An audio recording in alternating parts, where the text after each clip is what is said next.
voulais vous souhaiter évidemment la bienvenue dans ces troisièmes assises de la finance participative et tout d'abord remercier M. Emmanuel Macron, ministre de l'économie, de l'industrie et du numérique, d'avoir bien voulu d'une part accorder son haut patronage à la manifestation.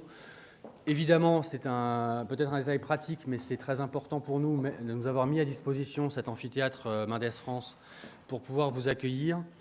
Et également, et c'est probablement pas le moindre des remerciements que je lui adresserai, d'avoir accepté de clôturer la matinée par une intervention que nous écouterons ensemble avec attention, je pense.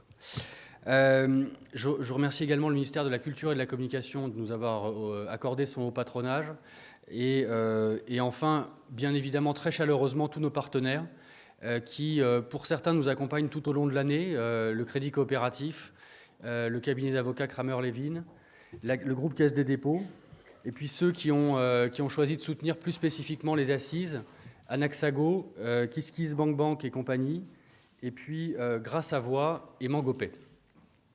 C'est grâce à eux que nous pouvons vous accueillir ici nombreux aujourd'hui. Alors, ces troisièmes assises se tiennent, comme vous le savez, dans un contexte où notre secteur croît très fortement. Le dernier baromètre que nous avons publié il y a quelques semaines montre à nouveau une croissance de 100% de la finance participative en France.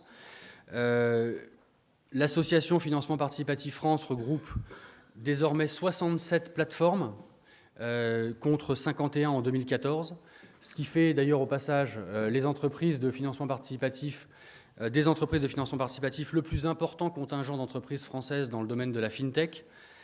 Et ces plateformes, parce que c'est bien sûr de ça dont il s'agit, en 2015, elles ont permis à très exactement 17 775 projets de voir le jour, en leur permettant de collecter 300 millions d'euros de financement sous forme de dons, sous forme de prêts, sous forme d'investissement en capital, et ce, auprès de plus d'1 million de Français, puisque depuis que nous établissons ce baromètre avec Compinov, ce sont plus de 2,3 millions de Français qui ont déjà donné, investi ou prêté sous forme de crowdfunding en France.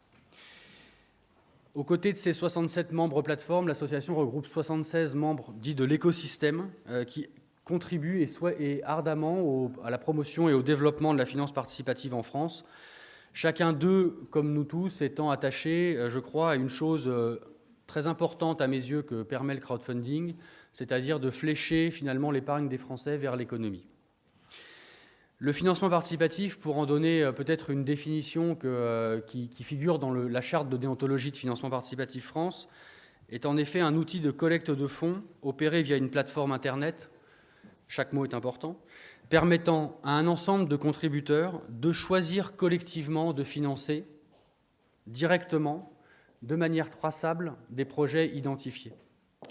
On a donc bien un choix collectif de financer ou de ne pas financer. Ce n'est pas la plateforme qui décide de financer, c'est bien ça, la communauté de contributeurs. Et on a enfin un financement direct et traçable destiné à des projets bien précis. Finalement, le financement participatif permet à chacun de reprendre une forme de pouvoir sur son argent. Et je suis convaincu que ce sont ces ingrédients qui permettent le très fort et qui expliquent le très fort intérêt du grand public pour la finance participative. Une étude publiée la semaine dernière, d'ailleurs, par le cabinet de Deloitte, montre ainsi que la finance participative est la famille des fintech la plus connue du grand public. Alors, bien évidemment, cette adhésion, elle a été permise presque ici même par la réforme des statuts réglementaires qui a été entreprise dès 2013, menée à bien en octobre 2014 et pour laquelle nous avons tous joué un rôle important. Cette réforme, elle a suscité la création de nombreuses plateformes, en particulier dans les domaines plus financiers du crowdfunding, celui du prêt et celui de l'investissement. Elle a aussi considérablement renforcé l'intérêt des autres acteurs du financement pour notre secteur, et c'est cette complémentarité que nous allons aborder à de nombreuses reprises dans la journée, puisque de nombreuses plateformes collaborent désormais avec des assureurs, des sociétés de gestion, des collectivités, des banques, des réseaux d'accompagnement, des business angels, qui forment aussi cet écosystème que nous réunissons au sein de l'association. Enfin, cette réforme, et c'était là l'un de ses buts essentiels, elle a sécurisé les Français en donnant un cadre réglementaire clair puisqu'ils sont chaque jour plus nombreux à adopter la finance participative. Alors 1 an et demi plus tard, 1 an et demi après la mise en œuvre de cette réforme, ces assises sont l'occasion de dresser un premier bilan et surtout de se projeter ensemble vers l'avenir en discutant des grands enjeux du secteur. C'est le sens du programme que nous avons collectivement conçu pour cette journée.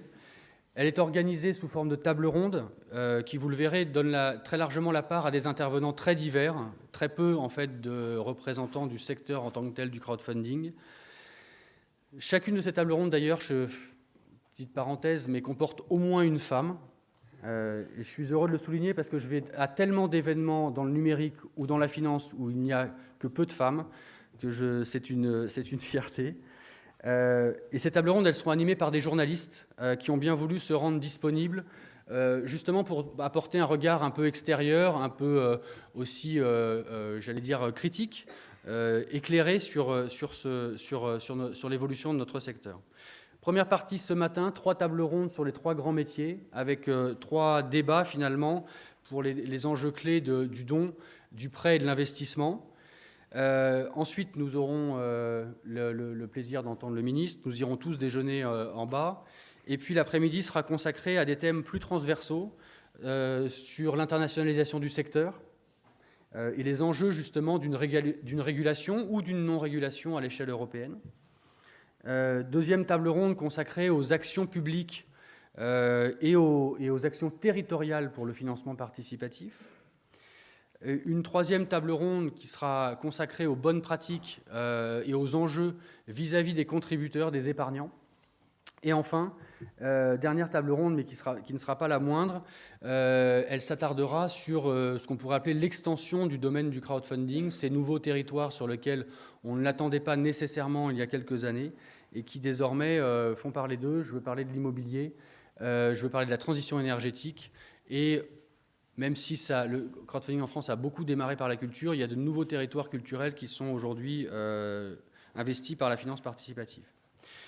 Enfin, tout au long de la journée, pour vous permettre de découvrir la richesse des acteurs du secteur, nous avons choisi de faire 2 choses. La première, c'est qu'entre chaque table ronde, 2 plateformes, en 2 minutes, présenteront très brièvement leur activité et un projet qu'elles ont financé, sous forme de pitch. Ça fera un peu comme des interludes. Et puis enfin, évidemment, à chaque pause au déjeuner, vous pourrez aller rencontrer les plateformes et les acteurs qui ont un stand au rez-de-chaussée que vous avez vu en montant. Je pense que cette journée sera très riche, dense, et je vous souhaite à tous une excellente matinée, puis une excellente après-midi aux Assises de la finance participative. Merci beaucoup.